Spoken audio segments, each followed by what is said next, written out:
when am I going to find my right person? You know? And then I'm like, your higher self already knows where your like love is. Okay. It already knows. It's keeping track of everything. It's connected to everything. There's like a huge spider web. It knows where he or she is. Yes.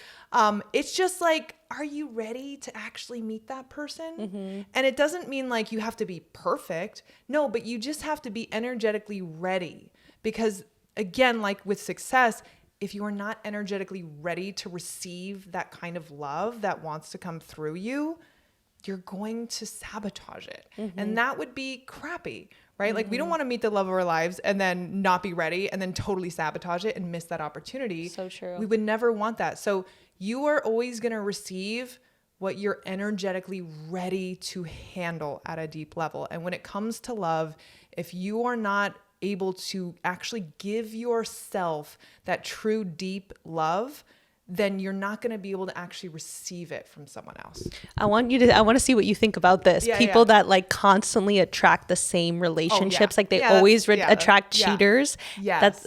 How do you look at that as a sign of what? Yeah. I mean, so that's such a perfect pattern, right? Of like someone just attracting the same person over and over again. That would be a pattern. And then I would see that happen probably in their career, and they don't see it necessarily in that way. But the whole cheating thing, again, it's like, are you actually in the frequency, or are you connected to your frequency of true deserving, right, of that love?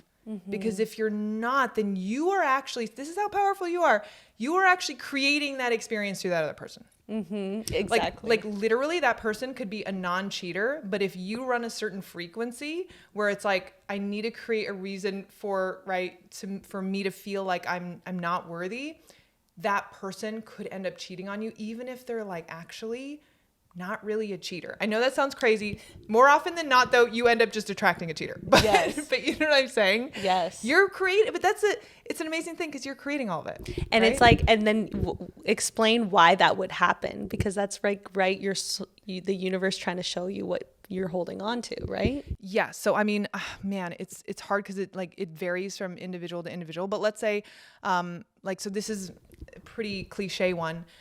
Let's say, when you were growing up, you didn't get the kind of love and affection you would have wanted to from your father, or he wasn't very present. He was kind of absent, right? Then, but that's your safety place, right? That's your sense of security, is like, oh, I am always feeling like a little bit of this lack or this distance from this male figure in my life. Then you would just end up naturally, right?